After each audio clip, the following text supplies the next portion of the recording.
Jackie Lee Price for Shadowboxruk UK. I'm here with a lovely Julia Lee. How you doing? You all right? I'm great, thank you. For someone who's just boxed, you look very, very fresh. Yeah, I think it's it went well, so I'm glad I'm not cut up or bruised up. I think it's always a good sign because, you know, hit and don't get hit. So I like to stay fresh. Well, you're looking fresh. Congratulations on the win. I'm guessing now, getting it out the way, is it your third bout, did you say? The third fight out of the way, you're starting to warm into the professional scene now? Yeah, it's been really great so far. I'm really happy to finish the year on the 3. Now it's 3-0 and 2025 will be even more exciting. So yeah, just kind of getting started, but climbing fast. Is that an American accent?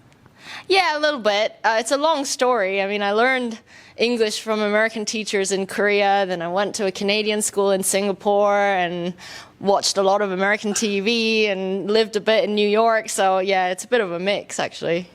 And so you're saying you lived in New York for a little bit, and then you came here and you're now in the police service here? I am, yes. I'm a detective constable in the Metropolitan Police. And tell me what area of work that you work in. Right now I'm in child exploitation team, so working with a lot of young people who are at risk of gang exploitation, criminal and sexual exploitation. So usually sort of children aged 11 to 17 who are getting sort of sucked into kind of county lines, a lot of knife crime, youth violence, all of that. So we try and safeguard them and investigate exploiters to bring them to justice. When I heard your story in the press conference, I thought, what a remarkable young woman, because you are not only a professional boxer, you had a very, very successful amateur career. You're now obviously turned over in the pros, but you're using your skill set to kind of help young people, aren't you? Can you tell me a little bit about that?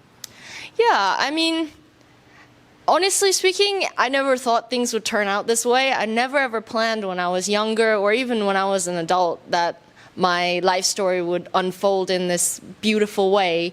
But when sort of my amateur boxing career exploded when I joined the police, so in the last kind of 3.5 years really, it kind of went a bit mental and I started sort of winning everything. And I never planned to, I never thought I was capable of that, but it sort of happened and I was like, get on board, you know. And then I joined the pro game. It was a natural progression for me and for me to continue developing. And a big part of that reason was for me to kind of continue to live the experiences of the people that I train with. So I wanted not to just coach the young people that I work with, but also to be kind of living it in the trenches with them, you know, literally sharing blood, sweat, and tears.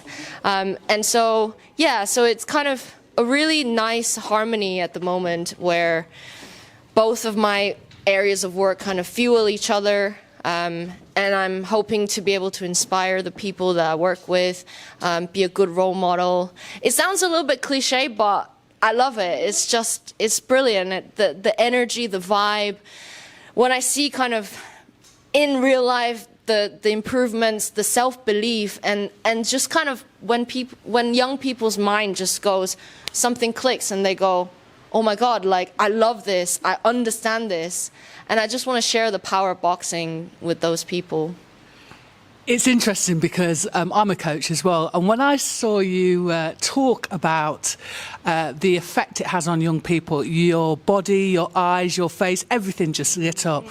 Talk to me about, you know, you talk about obviously using your skill set. Some of those skills, you know, what are transferable skills from boxing into kind of working with youth? So I think the beauty of boxing and the appeal of it for some of the young people that I work with is it's a way to kind of, there's a lot of street cred in boxing, right? A lot of people want to fight, but they're not necessarily fighting in a productive way. So there's a lot of street cred in that way. It's a tough sport. There's a little bit of room for, you know, macho sort of punch up. But then I think the real moment is when they realize that boxing is actually amazingly technical, beautiful art form. And they realize that actually it's about channeling aggression, it's about self-control, it's about learning to kind of hone your skills and then unleashing it on an opponent. And that kind of process of kind of correcting that misunderstanding about violence into something really beautiful and technical. I think when that pin drops, that's when they realize, right, it's not a punch up. It's all about kind of, I gotta put work into this. And a lot of young people, I will say, get humbled when they come into a boxing gym. You know, we see a lot of people come in and, yeah, when can I spar? I want to spar today. And you kind of show them the ways and they realize, oh yeah, actually that kid is really skinny, but he beats me up all day long. So, and then they get humbled and they realize, and it's all that learning process that's, when you see them through it and they change as people, is really, really meaningful and rewarding to see.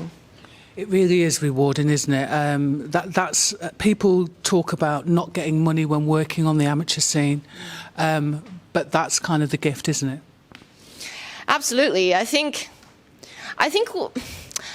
personally, it's strange to say, but I've never really done it for money. Thankfully, you know, I haven't. My childhood has been quite good, you know. I haven't gone through real hardship that I know some of these young people have gone through.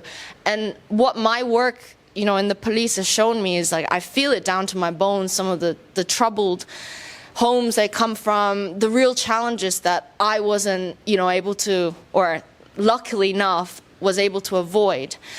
So it's kind of channeling that into something more positive, and I think that's just, it's a beautiful power of boxing. I love that. Do you think, though, sometimes that some people join the gym just so that they can use it as an excuse to bash up the police? You know what? I welcome it all day long, because soon they're going to learn. And sometimes, you know, we say, this is the only time you'll be able to beat on the police and get away with it, or actually get a high five for it. So, and that, the beautiful thing about our gym as well is that we train, police officers train together with these youths. And funnily enough, sometimes some of the officers have had roll-arounds with these kids on the street where they've been stopped and searched, and they might have, you know, run into trouble with the law before. But all of that kind of gets shed, because in the gym, you know, the real currency is in the effort that you put in your skills. And a police officer can get humbled by a street kid and vice versa. But at the end of the day, it's all left in the ring, and they actually build a really good relationship and learn to look at each other, you know, look at the officers without the uniform. And for officers to also learn that these are just kids, and they're here to train, and, you know, there's actually a person underneath all the, you know, what the persona they might carry on the street portray. So it's amazing to kind of get beyond all that label. I only say that, I'm only joking, I only say that because the police, I think they were called Trenchard at the time. I don't know if they're still, are they still called that? Trenchard Box? No, but more of the history, yeah. Yeah, so Trenchard Boxing Club used to train out of Fitzroy Lodge, and I just remember people going, oh, like queuing up to spar. You are a remarkable young woman. It's been an absolute pleasure. I wish you all the best in the future. Looking forward to your developing career. Thank you so much. Onward and upwards.